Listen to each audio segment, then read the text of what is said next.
Biotechnology principle and process के part 5 में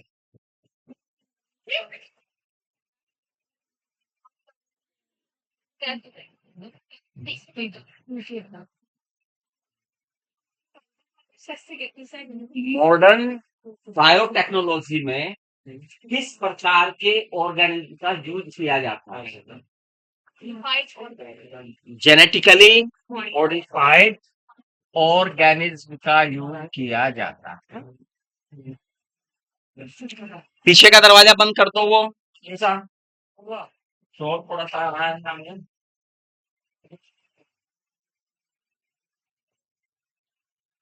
अभी जवाब वही स्टूडेंट देगा जिससे प्रश्न पूछा जाएगा, क्योंकि इट इज ए क्विक। ये सारी बातें आपको बहुत अच्छी तरह से बताती गई हैं, इसलिए आपको इनके बारे में हर एक बच्चे को पता होना ही चाहिए। छोटी छोटी सी बातें हैं, छोटे छोटे से पॉइंट हैं, तो ये आपको पता रहने चाहिए। जेनेटिकली मॉडिफाइड ऑर्गेनिज्म का यूज किया जाता है आधुनिक बायोटेक्नोलॉजी में अपने डिजायर प्रोडक्ट को या किसी प्रोसेस को गेन करने के लिए। ठीक है, बिल्कुल ठीक बात है। बायोटेक्नोलॉजी के टोटल 2 प्रिंसिपल हैं। कितने कोर प्रिंसिपल? यानी प्रिंसिपल तो बहुत सारे हैं, कोर प्रिंसिपल कितने हैं? 2 हैं। इधर से कौन बताएगा वो कौन से 2 हैं? यस, बताओ। एक है जेनेटिक इंजीनियरिंग और दूसरा क्या है? Bio process engineering. Genetic engineering, bio process engineering. बैठ जाओ। इधर से कौन बताएगा मुझे जेनेटिक इंजीनियरिंग क्या है? इस बच्चे ने 2 बताया कि 2 कोर प्रिंसिपल हैं बायोटेक्नोलॉजी के, एक जेनेटिक इंजीनियरिंग है और दूसरा क्या है? बायो प्रोसेस इंजीनियरिंग है।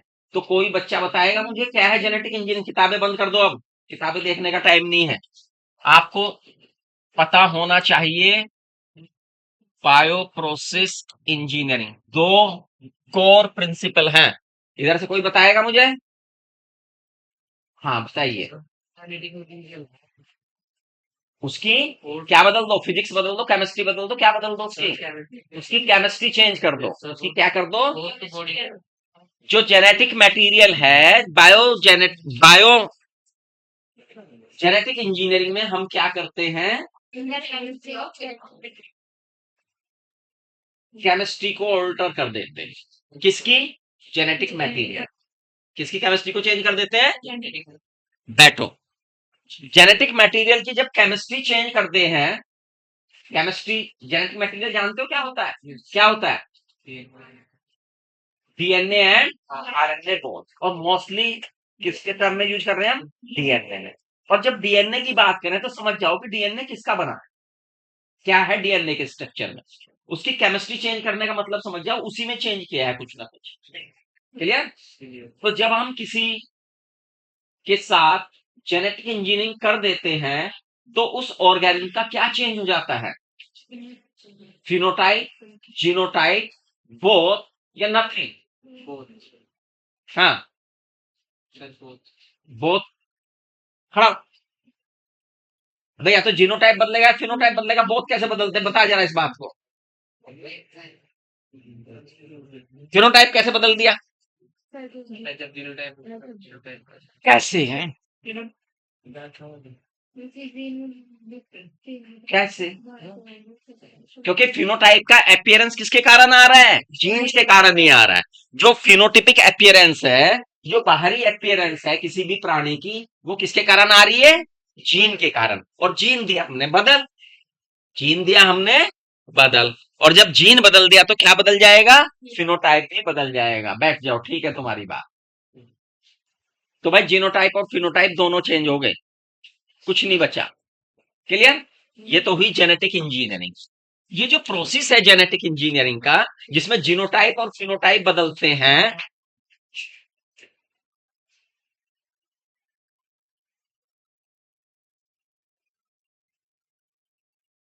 जब बैटल होता है तो सबसे पहले कायर सेना छोड़ के भागते हैं। जो कायर होते हैं ना, सबसे पहले वो भागते हैं। पता है तुम्हें इस बात का?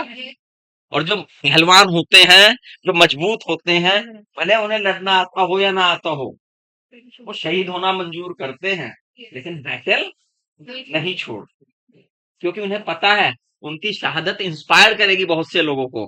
हम आज नहीं तो कल जरूर जीतेंगे। एक बार अगर हमारा कमजोर चल रहा है तो अगली बार क्या होगा? मजबूत।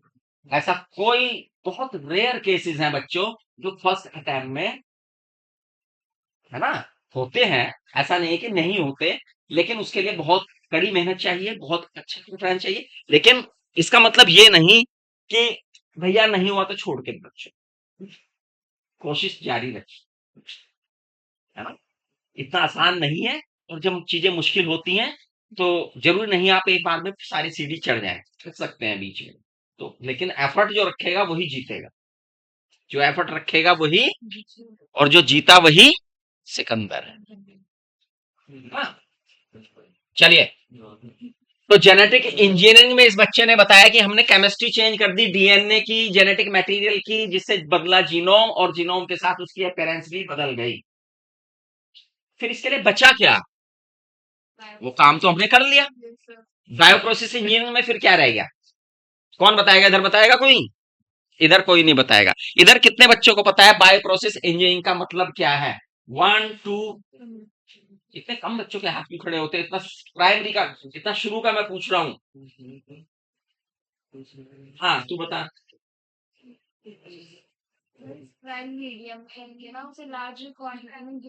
जो हमने चेंज किया है, जो हमारी वांछित चेंज है, वो हमने चेंज तो कर लिया, लेकिन भाई हमें तो चाहिए क्या? वो लार्ज क्वांटिटी में चाहिए, छोटा मोटा थोड़ी ना चाहिए। और लार्ज क्वांटिटी में करने के लिए सबसे पहले कैसे रखा हमने? मीडियम को स्टेराइल किया, जर्म फ्री किया, ने एक बात कही। फिर उसे लार्ज क्वांटिटी में ग्रो करते हैं, जिससे कि हमारा जो डिजायर जीन है वही आए, अनडिजायर जीन वहीं पर रुक जाए या समाप्त हो जाए। बिल्कुल ठीक है, बहुत सही बात कही। अच्छा,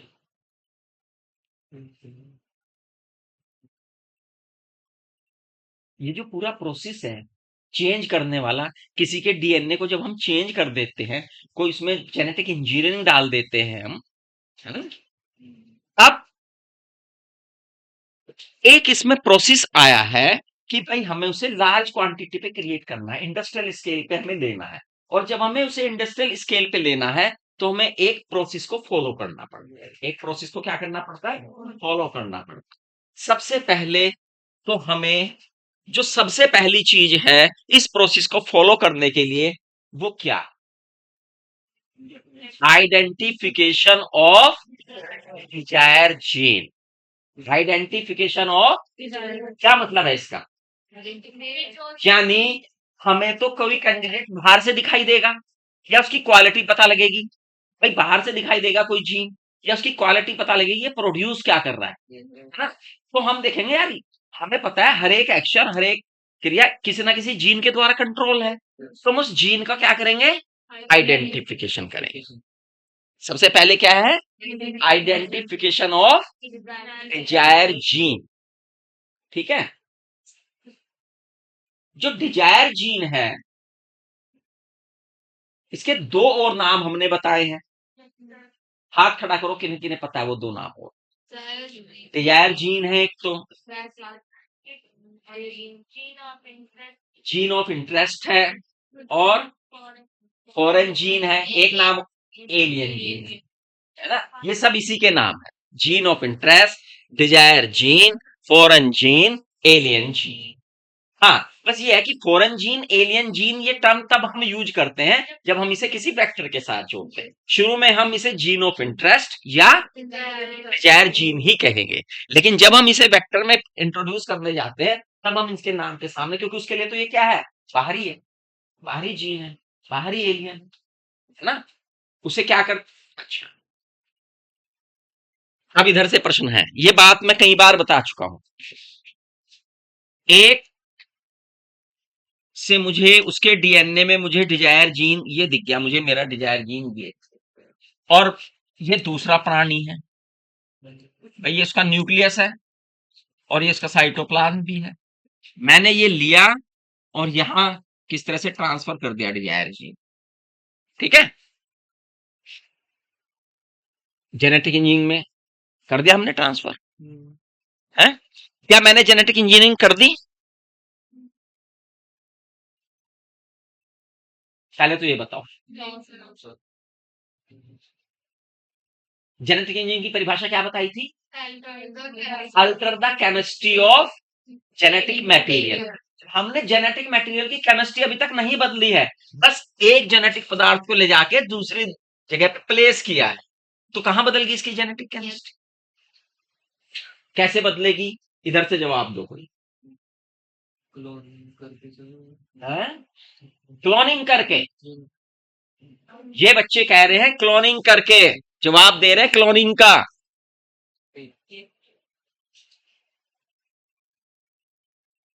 आप पता करो कितने बच्चों को पता है इसका जवाब, इधर से, फिर इधर से पूछूंगा मैं।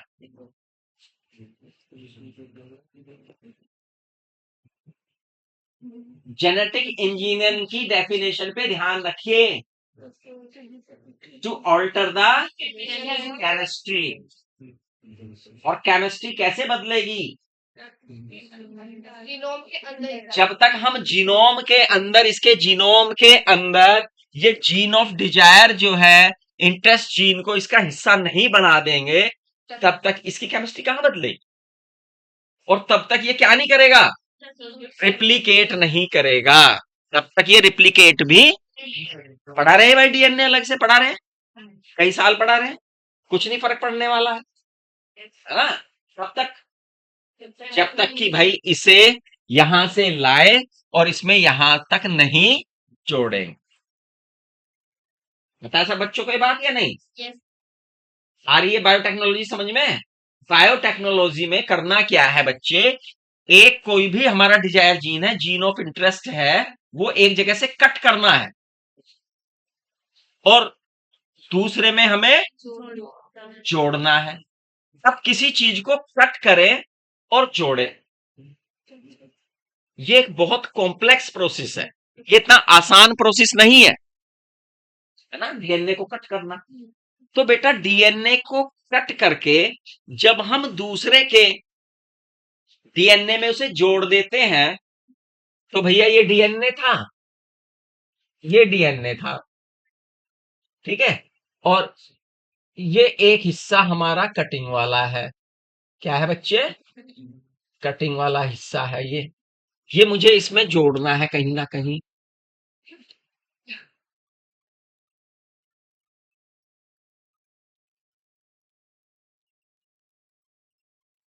इधर से जवाब चाहूंगा मैं। डीएनए के दो स्टैंड देखे, ये क्या है? जीन ऑफ इंटरेस्ट, और ये डीएनए है, और मैंने इस डीएनए में जीन ऑफ इंटरेस्ट को क्या कर दिया? जोड़ दिया। क्लियर?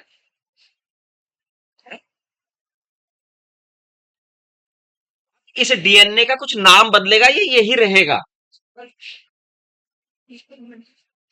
इनके बेसिक देख लूं मैं, कितने इतने दिन से मैं पढ़ा रहा हूं, 4 दिन से, इनके बेसिक देखूं कितने मजबूत हुए हैं। ये जीएनए, ये डीएनए, इसकी केमिस्ट्री चेंज हो गई या नहीं हुई? हो गई। अब इस डीएनए को किस नाम से पुकारेंगे? रिकॉम्बिनेंट डीएनए, यानी ये डीएनए है और ये आरडीएनए है, रिकॉम्बिनेंट डीएनए। ठीक, ये सारा खेल हमने किया कहां है? रिकॉम्बिनेंट डीएनए को बना दिया। ठीक है बच्चे, अब इधर से सवाल, क्योंकि ये थोड़ा सा बढ़िया है, और इधर से भी कुछ बच्चों से पूछूंगा मैं। आज बच्चों के हाथ खड़े होने चाहिए, 4 दिन से कह रहा हूं, याद करके आओ, पढ़ के आओ, पढ़ के आओ। रिकॉम्बिनेंट डीएनए को बनाने वाले लोग सबसे पहले कौन थे? ये नाम तो, ये हाथ तो मुझे पता है खड़े होने थे, आई नो वेल। आज तो मैं पार्टी से पूछूंगा। हाँ, दो और आ गए, वेरी गुड। तीसरा भी आ गया। ये लड़की वैसे पढ़ती बहुत है, लेकिन बीच बीच में गायब होती है। चल बताओ आप। Stanley Cohen and Herbert Herbert Boyer ने 1972 सन भी बता दिया इस बच्चे ने। कौन कौन है? Stanley Cohen and Herbert Boyer ने 1972 में 1972 क्या बना लिया था? रिकॉम्बिनेंट डीएनए बना लिया था। सवाल तो अगला आएगा।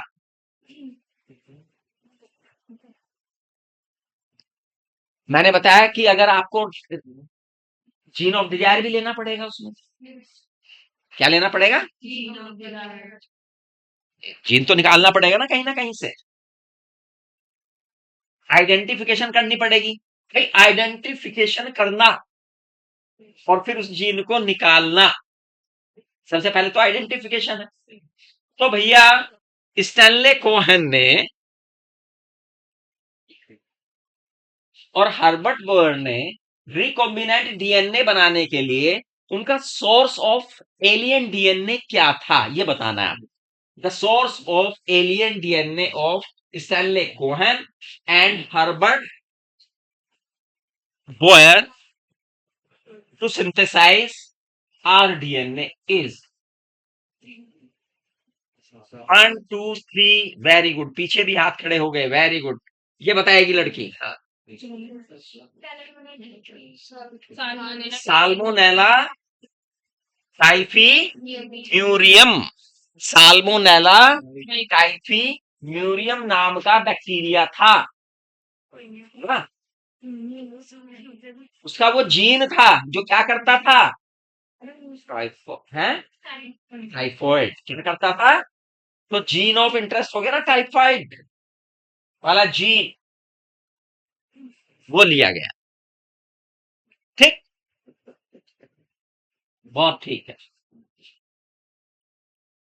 रिकॉम्बिनेंट डीएनए बनाने के लिए, रिकॉम्बिनेंट डीएनए बनाने के लिए जो स्टेप है वो क्या क्या है, जरा इस पे हम फोकस करेंगे। आपसे पूछेंगे, कल भी हमने हालांकि पूछा था आपसे, रिकॉम्बिनेंट डीएनए बनाने के लिए जो जो प्रोसेस चलते हैं वो क्या क्या है। सबसे पहले आइसोलेशन ऑफ डीएनए या जीन ऑफ इंटरेस्ट भी कह सकते हैं इसे, है ना?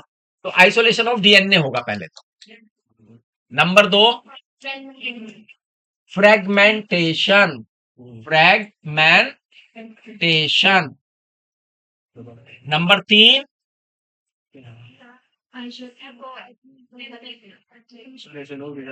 हाँ, आइसोलेशन ऑफ डिजायर डीएनए या desire gene.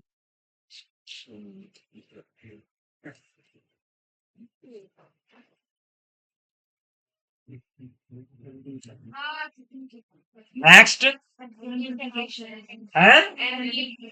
No, it is not amplification. Amplification नहीं है, डिजायर जीन हमने अलग कर दिया, इससे क्या करेंगे? एम्प्लीफिकेशन करेंगे। वेरी गुड, एम्प्लीफिकेशन करेंगे। एम्प्लीफिकेशन के बाद लाइगेज करेंगे। लाइगेशन, उसके बाद लाइगेशन के बाद ट्रांसफॉर्मेशन, ट्रांसफॉर्मेशन के बाद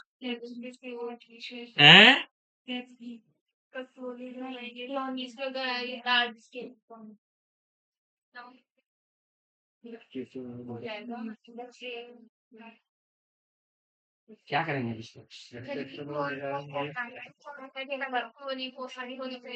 यहाँ पर भी इसका लार्ज स्केल पे से प्रोड्यूस करेंगे, प्रोडक्शन करेंगे इसका, प्रोडक्शन ऑफ डिजायर डीएनए, है ना? Production of desire DNA production या प्रोसेस डिजायर डीएनए, और नंबर है डाउन स्ट्रीम प्रोसेस। क्या करेंगे? Down stream process. सबसे पहली बात आई है आइसोलेशन ऑफ डीएनए। सबसे पहली बात क्या आई है? डीएनए को आइसोलेट करना। हमें पता लग गया इस प्राणी के अंदर साल्मोनेला टाइफीम्यूरियम के अंदर टाइफाइड को फैलाने वाला जीन है। तो सबसे पहले हम क्या करेंगे? जीन को नहीं निकालेंगे, उसके पूरे डीएनए को निकालेंगे। सब आइसोलेशन ऑफ डीएनए का मतलब है उसके पूरे डीएनए को अलग करेंगे भाई प्राणी के, है ना। उस प्राणी के डीएनए को क्या करेंगे? अलग। अच्छा, जो जीन ऑफ इंटरेस्ट है क्या केवल प्रोकैरियोट में ही हो सकता है? यूकैरियोट में भी हो सकता है। वो बैक्टीरियल सेल में है, फंगस सेल में भी हो सकता है, एनिमल्स में भी हो सकता है, प्लांट्स में भी हो सकता है। ठीक है, अब इसे हमें आइसोलेट करना। देखिए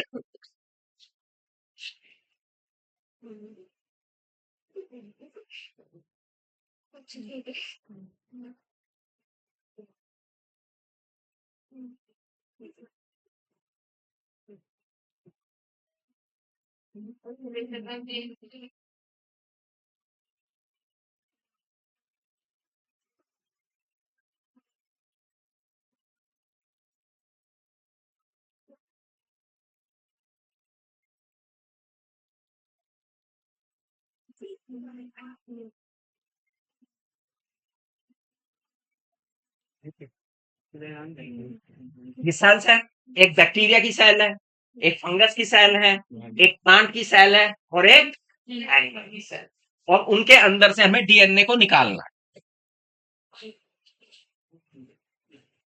तो क्या हम कहेंगे भाई अपना डीएनए हमें दे दो, वो दे देगा? हमें कुछ ना कुछ तो डीएनए तक पहुंचना है, और डीएनए तक पहुंचने के लिए हमें क्या करना पड़ेगा? सबसे पहले उसकी जो आउटर कवरिंग है, डीएनए जिस आउटर कवरिंग के भीतर पड़ा हुआ है उसे हटाना पड़ेगा, उसे ब्रेक करना पड़ेगा, है ना। ये न्यूक्लियस बनाए हैं मैंने भाई, यहाँ पे दो आउटर कवरिंग, उन आउटर कवरिंग को हटाना पड़ेगा, जिससे तुम्हारी समझ में अच्छी तरह सारी बात आ जाएगी। अब ये बैक्टीरिया के केस में है, इन्हें गलाना पड़ेगा। गलाने के लिए हमें चाहिए एंजाइम। गलाने के लिए हमें क्या चाहिए? एंजाइम। अगर बैक्टीरिया है और इसकी सेल गोल है, उसे गलाने के लिए एक एंजाइम की जरूरत पड़ती है। ये मैंने कल बताया था एंजाइम आपको। कितने बच्चों को याद है उस एंजाइम का नाम?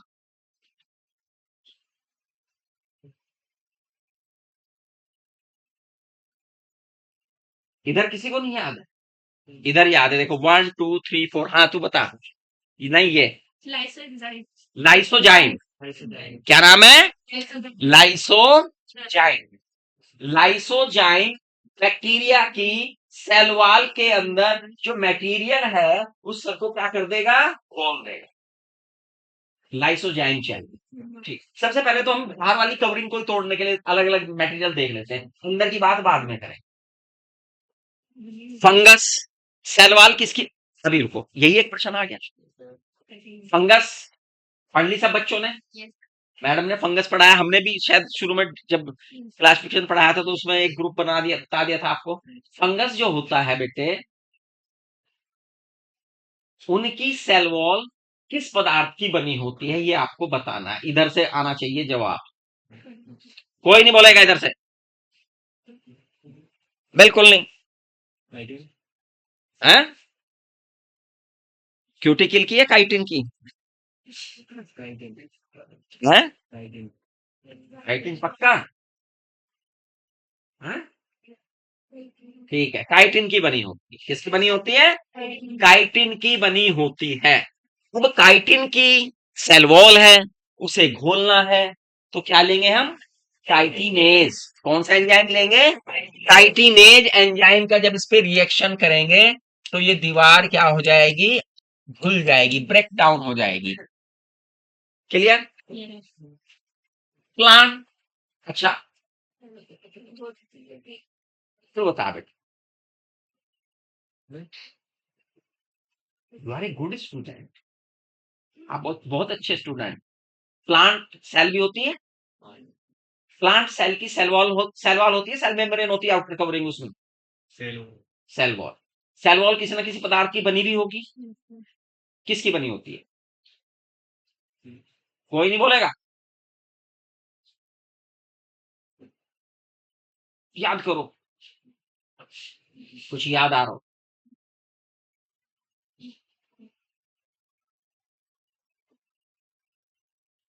तुम्हारी जीन्स में भी है वो पदार्थ, वो पदार्थ तुम्हारी जीन्स में भी है।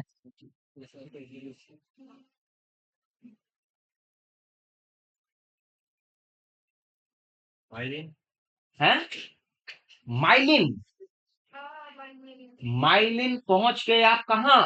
मसल्स में, और शीट पहुंचे तो नर्व टिश्यू में, ये तो एनिमल हो गया।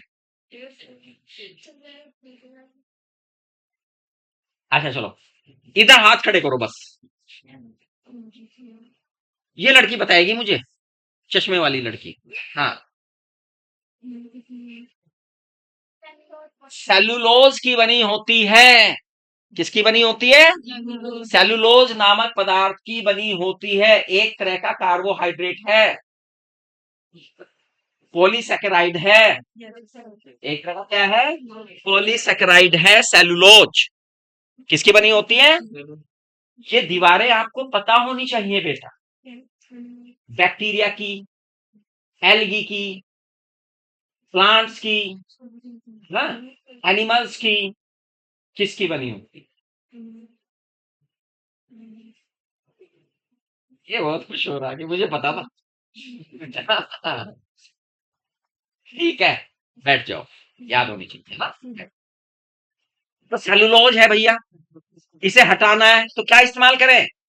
सेलुलेज। देखो ध्यान से सुनो, जो मटेरियल है उसी से संबंधित एंजाइम है सेलुलेज, है ना? कौन आ गया?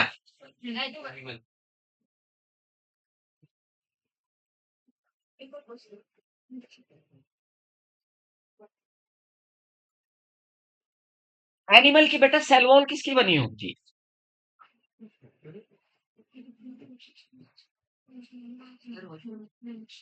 होती नहीं एनिमल में सेल वॉल। इस बच्चे ने कहा सेल वॉल एनिमल में होती नहीं, बहुत ठीक, इतना जवाब दे दिया, बहुत बढ़िया जवाब देते। तूने बैठ जा बस नीचे, कभी दूसरा सवाल पूछ लूंगा। अगला सवाल मेरा ये है, इस बच्चे ने कहा एनिमल में, एनिमल की जो सेल होती है उनमें सेल वॉल होती नहीं, तो फिर उनकी आउटर कवरिंग होती किस चीज की है? कितने बच्चों को पता है एनिमल्स में जो आउटर कवरिंग है वो किस चीज की है? कम बच्चों के हाथ खड़े हैं, कम बच्चों के हाथ खड़े हैं इतने आसान सवाल में। आज मैं देख रहा हूं किसके हाथ नहीं खड़े हो रहे, उनसे पूछूंगा सवाल में। हम्म,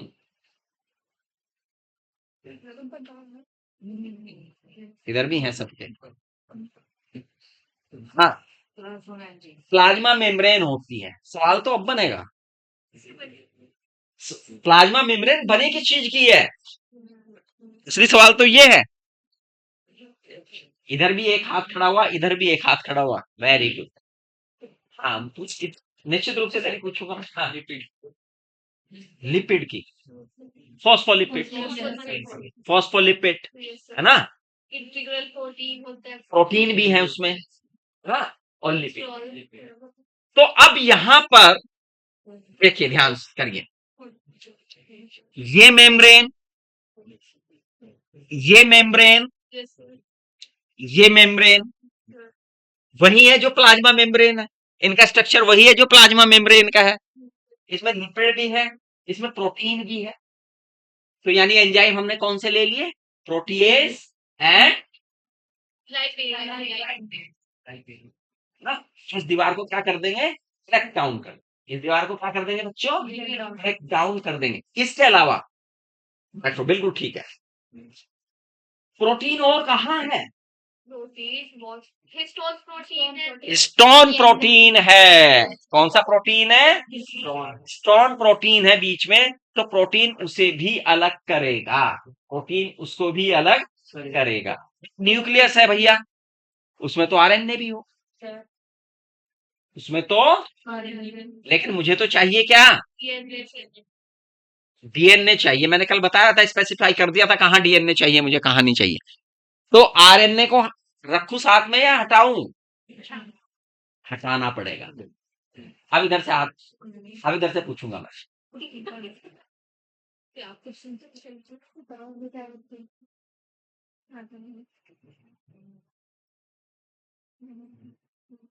ध्यान से सुना, न्यूक्लिक एसिड को हटाने के लिए मुझे कौन सा एंजाइम यूज नहीं करना चाहिए?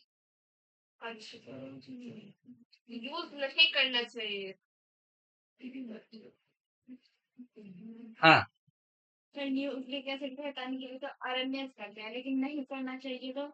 डीएनएज नहीं करना चाहिए। कौन सा नहीं करना चाहिए? डीएनएज नहीं करना चाहिए। आरएनए को हटाना है तो आरएनए एज हम यूज करेंगे। डीएनए एज खत्म यूज कर लिया तो डीएनए भी गया हमारा, फिर तो हमारी सारी मेहनत बेकार गई है ना।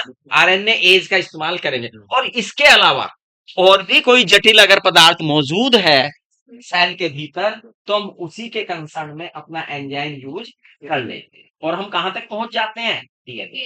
अब हमारे पास है क्या? डीएनए। बोल सब हट गया, भूल गया वो तो सब। तो डीएनए आ गया, डीएनए के सूत्र आ गए हमारी। हम ये सारा काम एक टेस्ट ट्यूब में कर रहे थे, तो ये भैया डीएनए हमारा आ गया,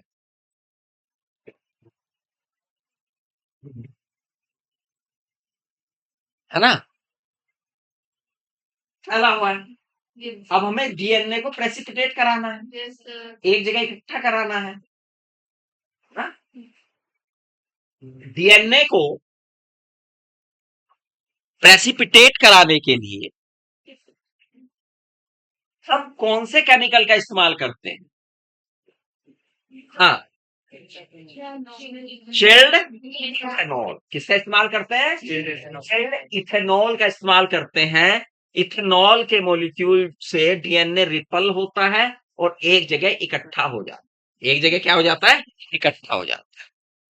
नेक्स्ट हो गया,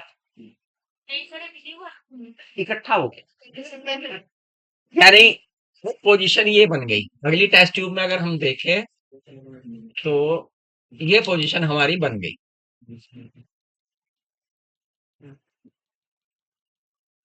ये हमारा डीएनए है ना। अभी आइसोलेशन पूरा नहीं हुआ, आइसोलेशन का प्रोसेस पूरा अभी थोड़ा सा रह गया इसमें। अब हमें क्या लेना है? इस डीएनए को लेना है, बाहर निकालना है। इस डीएनए को क्या करना है?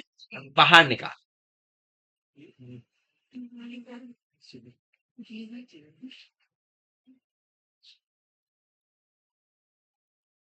किसकी हेल्प से बाहर निकालेंगे? प्रक्रिया का नाम नहीं पूछा मैंने, किसकी हेल्प से, क्या चीज लेंगे? हेल्प, किसकी हेल्प से बाहर निकालेंगे? अब देखो कितना समझे तुम मेरा सवाल। हाथ खड़ा करो। एक बच्ची, दो बच्ची, तीन, हाँ जो है। मैंने ये तो नहीं कहा। किसी भी चीज से, फोर मशीन से, फोरसेप से, ग्लास रोड। स्पूलिंग का मतलब क्या है? लपेटना। किस पे लपेटोगे? जब आप स्पूलिंग तक पहुंच गए तो अब दिमाग लगाओ, स्पूलिंग किससे करेंगे हम? किससे करेंगे? ग्लास रोड पे लपेटाएंगे उसे, थोड़ा सा हिस्सा लिपट जाए उस पर, फिर खींच लेंगे बाहर। तो इस क्रिया को हम क्या कहते हैं? स्पूलिंग। इसे हम क्या कहते हैं? स्पूलिंग। तो स्पूलिंग किसकी हेल्प से की जा रही है? ग्लास रोड की सहायता से की जा रही है। क्लियर? सब बच्चों को क्लियर है ये बात? अब ये हो गई स्पूलिंग। बेटा स्पूलिंग समझ में आ गई? ये गुड़िया, स्पेलिंग समझ में नहीं आई? तू लच्छे वाली आइसक्रीम खाने गई। क्या खाने गई? और तुझे लच्छे वाली आइसक्रीम उसने इतने लंबे गिलास में दे दी, फलूदा, है ना? क्या दे दी? दे दी, है ना? और वो लच्छे उतने मोटे नहीं है जितने बाजार में थोड़े बारीक वाले लच्छे हैं, जैसे वो होती है खीर बनाने में इस्तेमाल होती है ना सेवइयां, और वो बीच बीच में पड़ी हुई है,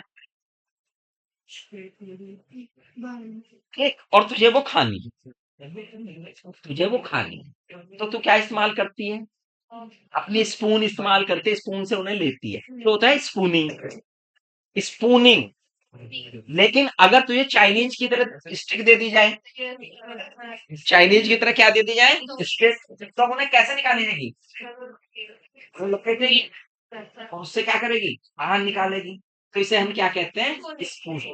बेटे डीएनए है, डीएनए सेल के अंदर है। अब मान लिया सेल ऐसे है जैसे अखरोट के अंदर गिरी निकालनी है, अखरोट के अंदर से गिरी निकालनी है तो सबसे पहले क्या करना पड़ेगा?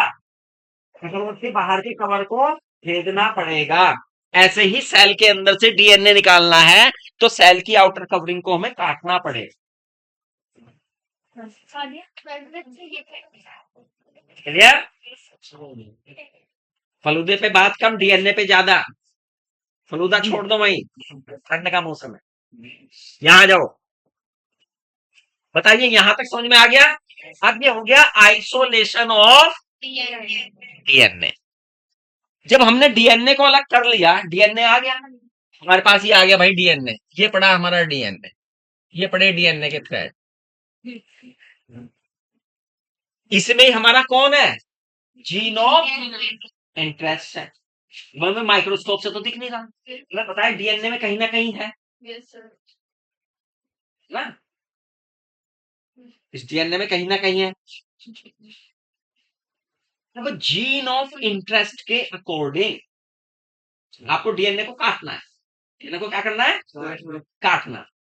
डीएनए को क्या करना है बच्चे? काटना है। डीएनए को काटने के लिए जिस कैंची का इस्तेमाल किया जाता है उसे क्या कहते हैं?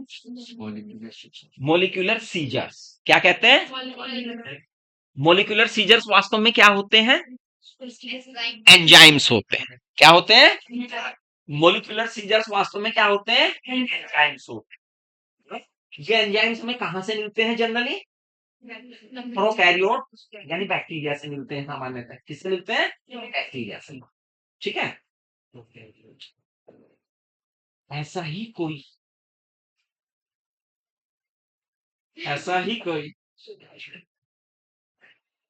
एंडोन्यूक्लियस जो सबसे पहले खोजा गया हो, पता है आपने? कितने बच्चों को पता है?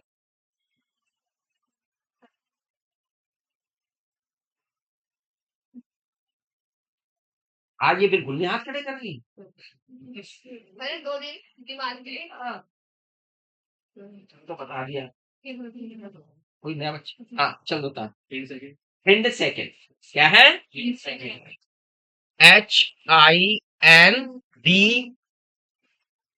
सेकेंड। ये क्या है बच्चे? Endonuclease enzyme. इधर कोई इसका नाम बता सकता है मुझे? हिंड सेकेंड का कल नाम बताए थे मैंने, परसों बताए थे। इसकी फुल फॉर्म बता सकते हो? नहीं वो बता बता। हाँ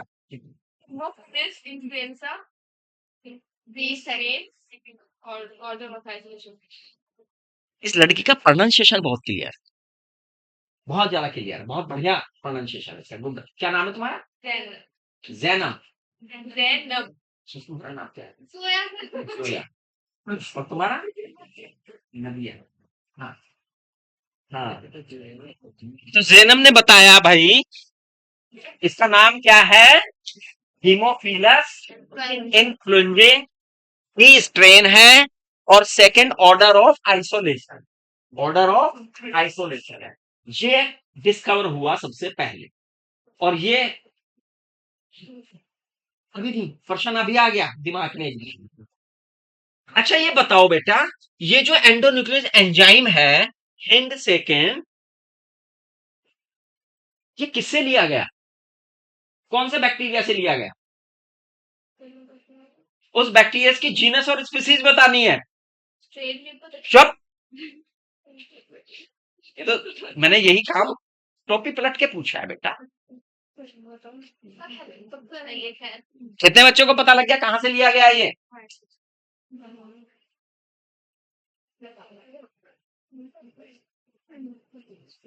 चलो दिमाग कम लगाया, दिमाग कम लगा रहे हैं। जिन्हें नहीं पता लग रहा है इसका मतलब वो ये भी नहीं जानते इनके नाम कैसे रखे जाते हैं। वो ये भी नहीं जानते कि एंडोन्यूक्लियस के नाम कैसे रखे जाते हैं।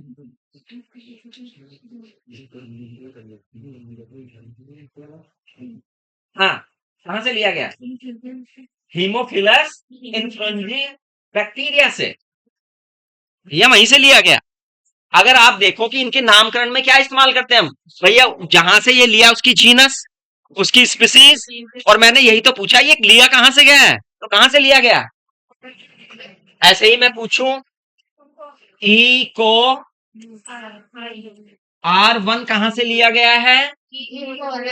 शिरीचिया कोलाई RY13, ये पूरा बताना पड़ेगा आपको, एनसीईआरटी में दिया गया है। ये कहां से लिया गया है? इश्चीरिचिया कोलाई RY13 से मिला है। बहुत सारे स्ट्रेन है बैक्टीरियाओं के, इश्चीरिचिया कोलाई के ही स्ट्रेन बहुत सारे हैं, ऐसे ही हर एक के हैं। चलो बहुत आसान सा सवाल यहां से, इधर से। एंडोन्यूक्लियस है जो डीएनए को काटने का काम करते हैं, मोटा मोटा आपने समझ लिया है बेटा। अब तक हम मोटे मोटे कितने एंडोन्यूक्लियस ऐसे खोज चुके हैं और कितने स्ट्रेन में से हमने उन्हें निकाला है?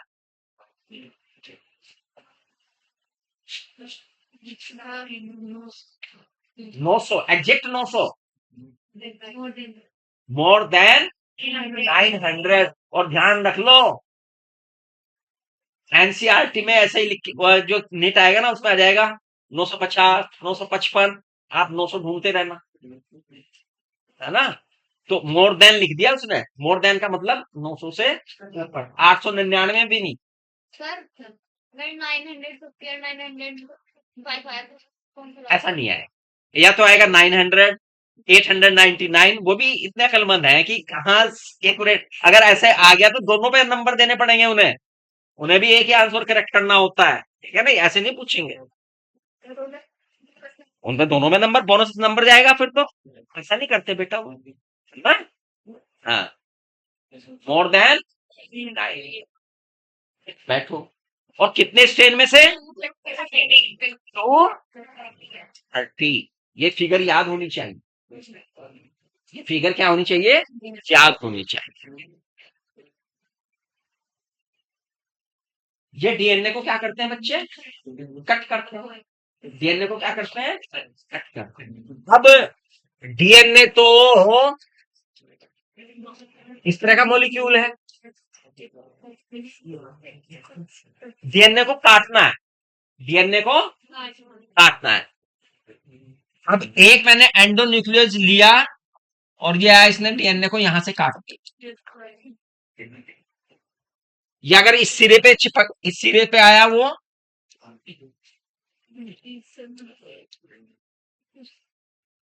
गेम खेलते हो ना, उसमें काट कट कट करने वाला इसने यहां से काट दिया, ठीक है ना। ये न्यूक्लियस तो है, न्यूक्लिक एसिड को काट रहा है ना। कैसा न्यूक्लियस है ये? कोई स्पेसिफिक नाम देना पड़ेगा, या ठीक है न्यूक्लियस है तो ऐसे ही चलेगा, सारे एक जैसे हैं। सिरों से काट रहा है तो न्यूक्लियस है, सिरों से काट रहा है तो। और अगर ये डीएनए को काटने वाला न्यूक्लियस एंजाइम ऐसा होता कि वो उसे बीच में से कट करता, तब हम उसे क्या कहते हैं? एंडोन्यूक्लियेसिस। क्या कहते बच्चे? एंडोन्यूक्लियस। Is that clear? ये एंडोन्यूक्लियस आपको पता लगे कहां से प्राप्त होते हैं? कहां से प्राप्त होते हैं? कैरियोट से, बैक्टीरिया से। और मोर देन 900 है। अब तो बहुत सारे हैं वैसे। अभी हाँ, इन्हें कर देना चाहिए चेंज अब तो उसमें। अब ये डीएनए को बीच में से कहीं से भी काट देंगे क्या? हैं? जिस विशेष जगह से ये काटते हैं, उस विशेष जगह को क्या कहते हैं? उस विशेष जगह का एक नाम है जहां पे एंडोन्यूक्लियस अपना काम करना शुरू करता है। कितने बच्चों को पता है? नहीं। 1 2 3 जो है रिकॉग्नाइजेशन साइट, रिकॉग्निशन साइट या वैलेंटाइन है नहीं, वो अलग से वैलेंटाइन रेस्ट्रिक्शन, रिकॉग्निशन साइट या रेस्ट्रिक्शन साइट। बैठिए, यहां से वो उसे काटेंगे, यहां से वो उसे काटेंगे। क्लियर? अब आपने एक एंडोन्यूक्लियोसिस लिया, इको R1। ये केवल इको R1 के लिए सत्य है जो बात लिखी गई है एनसीईआरटी में, किसी दूसरे के लिए सत्य नहीं है ना। Hind first, Hind third, Hind second के लिए सत्य नहीं है। पीवीयू फर्स्ट, पीवीयू सेकंड के लिए सत्य नहीं है। साल फर्स्ट के लिए सत्य नहीं है। पीएसटी 1 के लिए सत्य नहीं है। क्लैब 1 के लिए सत्य नहीं है। केवल किसके लिए सत्य है? इको। ध्यान से समझना मैं क्या पूछना चाह रहा हूं, और एक सवाल पूछूंगा मैं, कैसे घुमा के तुम्हें तुमने जो पढ़ा है उससे वो टेस्ट करेगा। ठीक है? Eco R1, eco R1।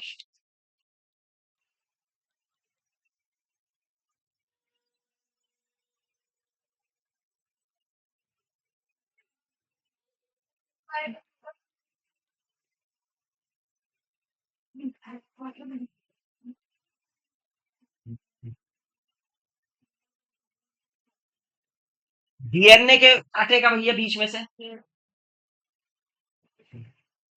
कितने कितने नाइट्रोजन बेस की सीक्वेंस है वो? नंबर 1 सवाल, कितने नाइट्रोजन बेस की सीक्वेंस है? कितने? 6 बेसिस की सीक्वेंस है, नंबर 1। नंबर 2, वो 6 बेस पेयर की सीक्वेंस परस्पर कैसी है? हैं? वो 6 बेसिस की सीक्वेंस म्यूचुअली या म्यूचुअली समझ गए ना, 2 स्टैंड है आपके, है ना, इन 2 स्टैंड में है कैसी है? 3 प्राइस पढ़ने पर सेम, और अगर नंबर 1, वो पैलिंड्रोमिक है दोनों के दोनों स्ट्रैंड पर। पैलिंड्रोमिक है दोनों के दोनों स्ट्रैंड के लिए आपस में। जब हम उन्हें कंसीडर कंपैरिजन में देखें, अलग अलग देखेंगे तो नहीं है, म्यूचुअली 2 स्टैंड में हमें उन्हें पैलिंड्रोमिक देखना पड़ेगा। ठीक है? क्या आपको उस सीक्वेंस के बारे में पता है? कितने बच्चों को पता है? हाँ, कहानी तो अब शुरू होगी। यहीं पे 2 विकल्प है। 5 प्राइम पे वो साइट क्या है? GAA। और 3 प्राइम पे वो क्या है? T P हाँ,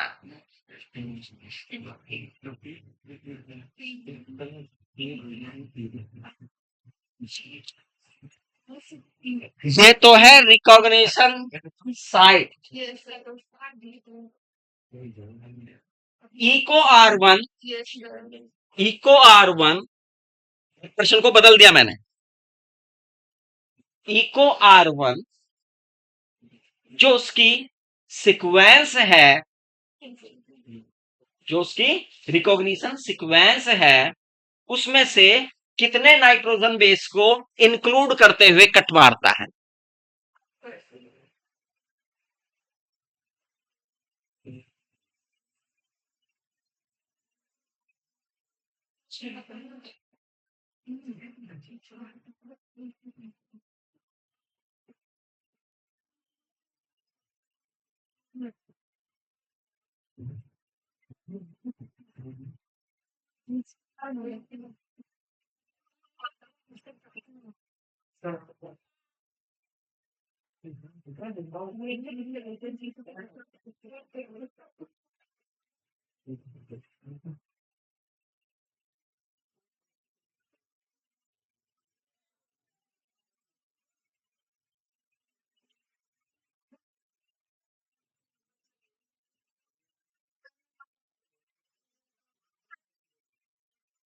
ज्यादा क्लियर हो गया होगा आपको।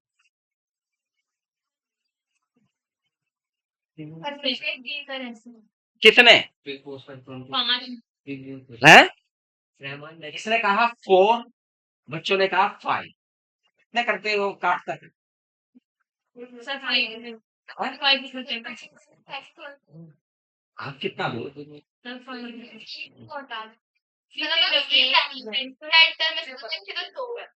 और अगर सीधा तो 5 ये एक कट यहां मारेगा, ऐसे ही दूसरे वाला कट कहां मारेगा? तो इंक्लूड कितने कर लिए उसने? 4 4 का 5 करें। इंक्लूड कितने करें? 5 करें। इंक्लूड तो उसने इतने कर लेने। आप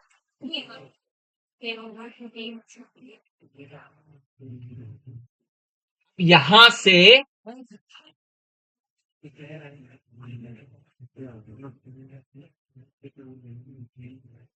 ये वाला हिस्सा और यहां से ये वाला हिस्सा क्या रह जाएगा? जुड़ा रह जाएगा और शेष अलग हो जाएगा। हाँ, ये बात अलग है कि अलग होना कैसे कितना पूछा जाए आपसे, तो अलग अलग चीजें हैं, तो यहीं पे ध्यान रखना है प्रश्न में क्या पूछा उसने, कहाँ पे कट मारा है, कितने को इंक्लूड करते हुए मारा है, कितने को सेपरेशन। और ये एंड कैसे होंगे इनके? ब्लंट एंड होंगे। ब्लंट एंड इसके तब होते जब ये कट पूरा हो जाता। ये कट क्या हो जाता? पूरा हो जाता। ब्लंट एंड का मतलब समझते हैं? ब्लंट एंड का मतलब ये होगा कि जो नाइट्रोजन बेस है उस पे हाइड्रोजन बॉन्ड है ही नहीं, वो इस तरह से अलग हो गई कि एक तरह से थोड़े से हैंगिंग है हाइड्रोजन बॉन्ड, एक सूत्र पे से क्या है, थोड़े से हैंगिंग है। यानी ये पूरा ऐसे नहीं कटा। अगर आप देखें, हालांकि एनसीईआरटी में एक जगह ठीक दे रखी है कटिंग, एक जगह थोड़ा सा गड़बड़ कर देते हैं। ये कट करके ये मान लिया यहां इसने कट मारा है, तो ये कट करके बेटा ऐसे नहीं आया, ऐसे नहीं आया ये कट करके। कैसे आया कट करके? ये कट करके ऐसे आया,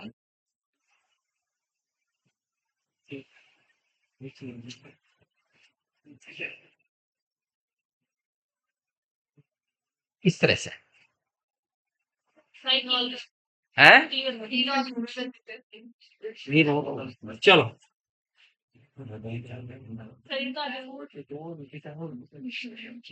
क्या कर दूं?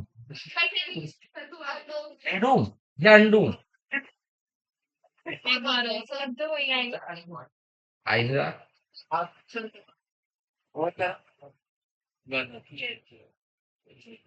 ठीक है बच्चे, तो इस तरह से ये स्टिकी एंड आ गए।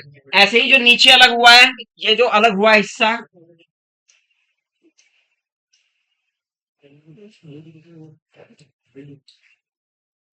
इसमें आ गया। ठीक है नहीं, वो जो हिस्से हैं जो अलग कट के अलग हुए हैं, वो अलग चिपके हुए आ जाते हैं, तभी स्टिकी बना है। यानी उनमें हाइड्रोजन बॉन्ड बनने की संभावना है। अगर उनमें हाइड्रोजन बॉन्ड बनने, यहां पर तो हाइड्रोजन बॉन्ड बनने की संभावना ही नहीं है अगर ये ऐसे कट जाए तो। क्यों?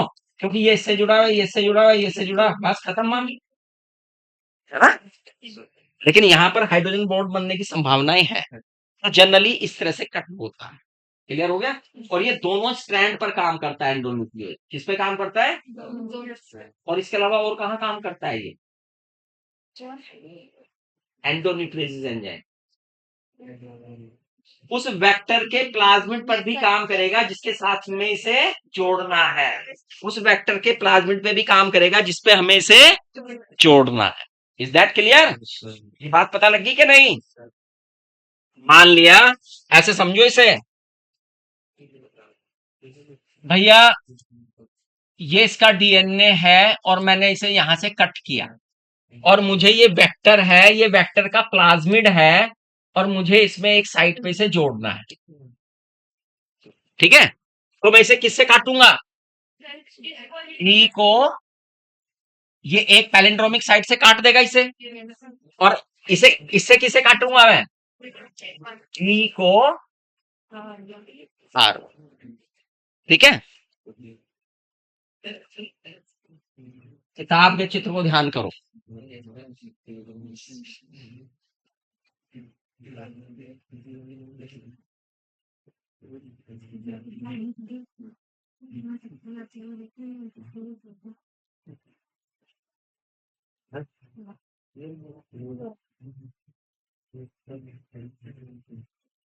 प्रश्न ध्यान से सुनेंगे और हाथ खड़ा करेंगे केवल दिमाग लगा के। कहता ना एक सवाल पूछेगा तुम्हें, ये मैंने एक PBR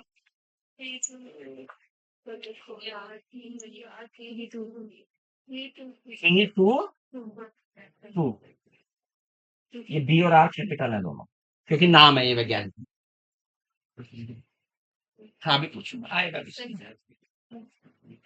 eco R, Eco R. Clear? अब प्रश्न मेरा क्या है? पीबीआर 322 में, पीबी ध्यान से सुनो, क्या कह रहे? पीबीआर 322 में इको R1 प्लाज्मिड को काटेगा कहां से?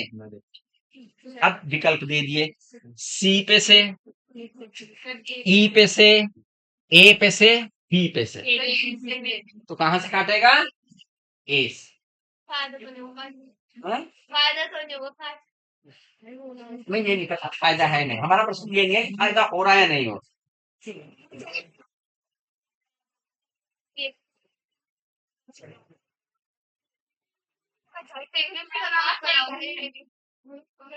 बात तेरी ठीक है, लेकिन हमारा प्रश्न वहां नहीं था। ये प्रश्न पूछा इसलिए था मैंने, क्योंकि बच्चों ने इसमें देख रखा है टेट्रासाइक्लिन आर से काटता है ना, और वो एंडोन्यूक्लियोस तो देखेंगे नहीं कि भाई हिंड का पूछा है, किसका इको R1 का पूछा है, या पैम H1 का पूछा है, किसका पूछा है ना। और वो सीधे हैं, क्योंकि इसमें जो दिया है वो बैम H1 से दिया हुआ है, और पूछ किससे लिया? इससे भी पूछ सकता है, फ्लैश से भी पूछ सकता है, पीवीयू से भी पूछ सकता है ना, बैम H1 से भी पूछ सकता है। तो ये पूछ कहीं से भी सकता है।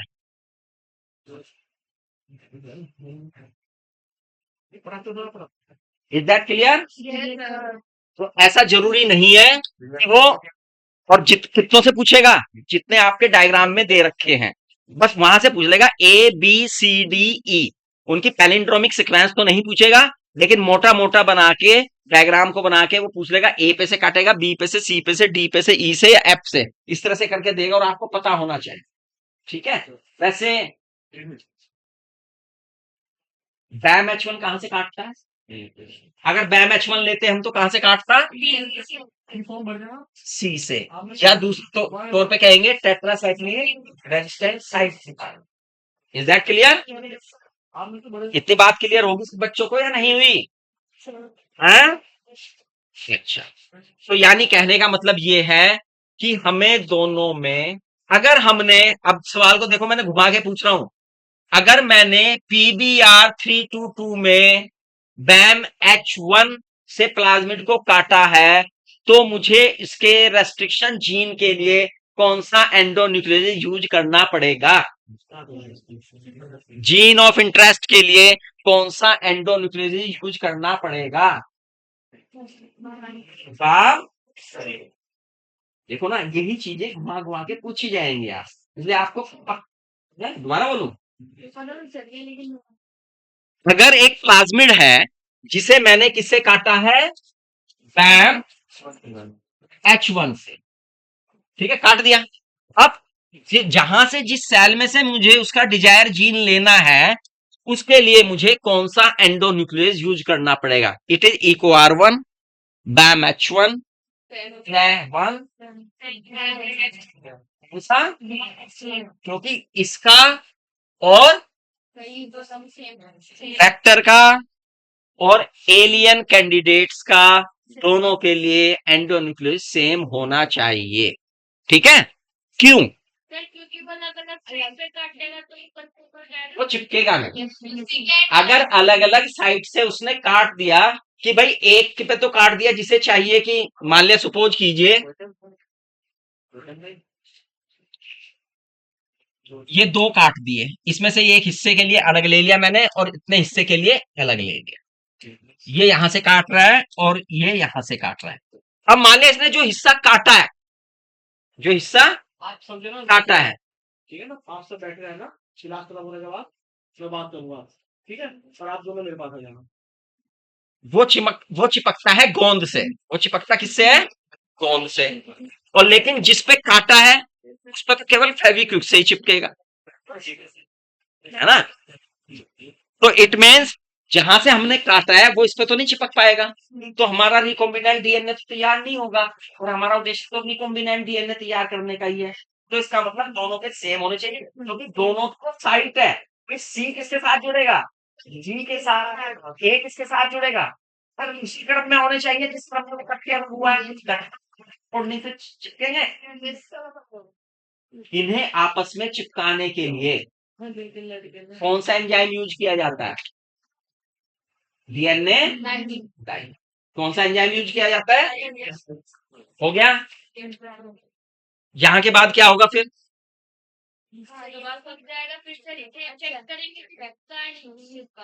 हाँ, ट्रांसफर हुआ है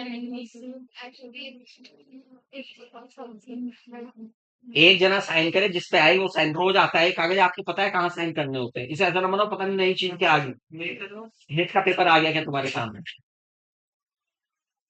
हाँ, वो तो अब आ रहा है बेटा। हमने डीएनए काट लिया और चिपका भी दिया, नहीं अभी काटा है केवल, अभी हमने केवल काटा है, चिपकाना कौन बोल रहा था? अभी वो रह गया अभी तो फ्रेगमेंटेशन हुआ है, हाँ, अभी तो आइसोलेशन ऑफ डिजायर डीएनए होगा। और इसके लिए कौन सा प्रोसेस यूज किया जाता है? Gel electrophoresis. क्या किया जाता है? अच्छा, इलेक्ट्रोलाइसिस और इलेक्ट्रोफोरेसिस में क्या अंतर है? के लिए होता है कि इलेक्ट्रोलाइसिस एक तो एनोड पे जब हो जाएगा, एक कैथोड पे जब हो जाएगा। इलेक्ट्रोफोरेसिस में हम रिएक्ट नहीं करेंगे, वो भी कर दो मेन डिफरेंस है, दो मेन डिफरेंस है, जो कि तीन है मेन डिफरेंस। नंबर एक, यहां पर इलेक्ट्रोलाइसिस में कैथोड उसी का बनाया जाता है जो इम्प्योर, उसे एनोड पे इकट्ठे ले रहे हैं मेटल के लिए, है ना? यहां पर ऐसा नहीं है, कैथोड और एनोड दोनों प्योर। नंबर दो, असली अंतर है इलेक्ट्रोवैलेंट जो हमने यूज किया है। यहाँ पे हमने क्या इस्तेमाल किया है? जेल। और वहां पे क्या इस्तेमाल कर रहे हैं? सॉल्यूशन। सॉल्यूशन में आयंस मूव करते हैं, मूवमेंट यहां पर भी है, लेकिन यहां पर मूवमेंट किसके थ्रू है? पोर्स के थ्रू है। थ्रू किस? और ये मूवमेंट रेस्ट्रिक्टेड है, लिमिटेड है, वहां पर लिमिटेड नहीं। क्लियर? ये बेसिक डिफरेंस है ना?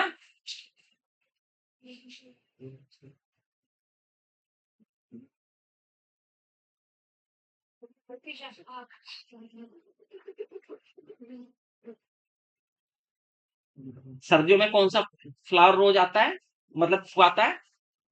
बहुत सारे फ्लावर है जो फूल आते हैं, है ना? लेकिन एक विशेष फ्लावर है जो सर्दियों में खूब आता है। कौन सा? सदाबहार, बेल का, मटर। बायोलॉजी वाले फ्लावर मत बताओ, एक कॉमन मैन वाले फ्लावर बताओ। हाँ, ऑप्शन सुन लीजिए। चमेली, रोज, चमेली, रोज, गुड़हल, इनमें से कौन सा आता है? गुड़हल आता है। अच्छा, गुड़हल को अंग्रेजी में क्या कहते हैं? हैं? इंग्लिश में तो ये नहीं कहते। मैरीगोल्ड तो गेंदे को कहते हैं। हैं? चाइनीज, चाइना रोज, क्या कहते हैं? China rose. बैठो, रोज आता, गुलाब, गुलाब खूब आता है ना? ये समझ लो, ये मैंने हिंट दिया है, सवाल तो मेरा अब आएगा। ये तो मैंने हिंट दिया है, सवाल तो अब इधर से आएगा। बेटा, इलेक्ट्रोफोरेसिस में, इलेक्ट्रो ये देख, मैंने हिंट दे दिया। जो हम जेल इस्तेमाल करते हैं उस जेल का नाम बता। चुप। इलेक्ट्रोफोरेसिस में जेल इस्तेमाल करते हैं ना, मैं जेल को, तो उसका नाम बताओ क्या है? हैं? वेरी गुड, ठीक है, ठीक है। प्रोनाउंसिएशन अपना अलग अलग हो सकता है, लेकिन नाम इसने ठीक बताया, क्या है? रोज, है ना? बैठ जाओ, पकड़ लेते हैं बच्चे, हिंट पकड़ लेते हैं, जब हम हिंट देते हैं तो बच्चे पकड़ लेते हैं। अगर रोज किस प्रोसेस के, वो इलेक्ट्रोफोरेसिस में वो कौन सा प्रोसेस है जो डीएनए के मॉलिक्यूल्स को मूवमेंट कराने के लिए रेस्पॉन्सिबल होता है? उस प्रोसेस का नाम क्या है भाई? इलेक्ट्रोफोरेसिस में डीएनए के मॉलिक्यूल क्या करते हैं? मूव करते हैं, एक स्थान से दूसरे स्थान पे जाते हैं, छोटे मॉलिक्यूल बड़े बड़े रुक जाते हैं, तो प्रोसेस क्या है? Saving effect. क्या है उसे? Saving effect. कौन सा इफेक्ट है? Saving effect. और हमें अपना डिजायर डीएनए लेने के लिए क्या करना पड़ेगा? ठीक है, इलेक्ट्रोफोरेसिस करा लिया, उसके बाद क्या करना पड़ता है? देखना पड़ता है। तो देखेंगे कैसे?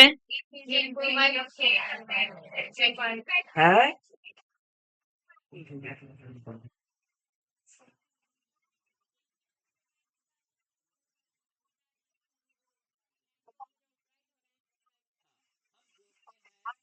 भैया, छैल के अंदर आगे तक जेल ना, क्या कर लो? जेल ले लो, और जेल में से अपने हिस्से को तोड़ लो। कितने हिस्से को? जो सबसे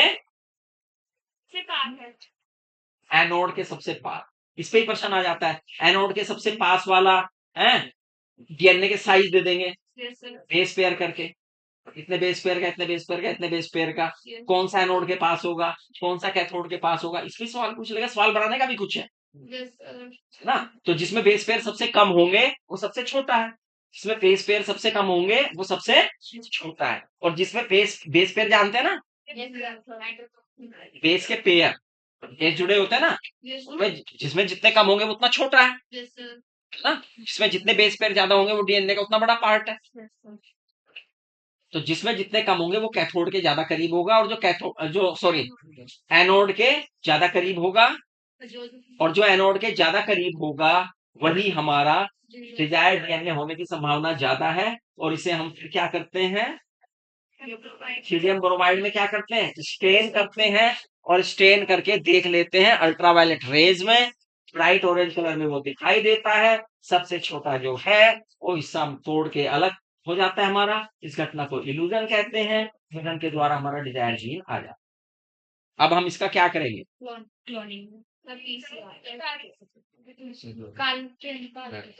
फिर डाल देंगे?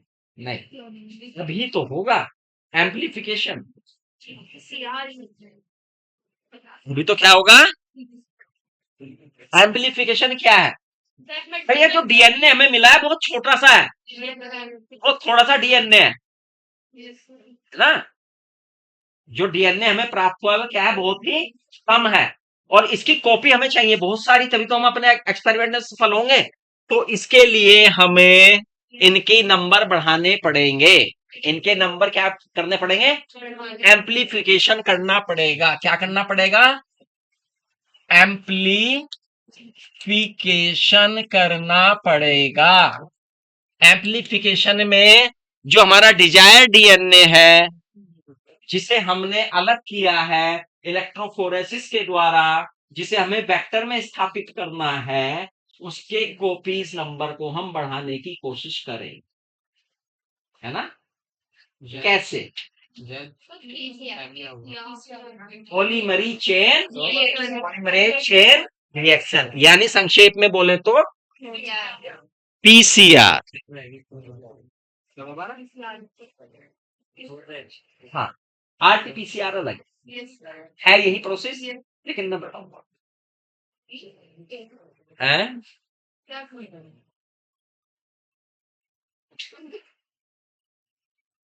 कैसे किया जाता है पीसीआर करने के लिए?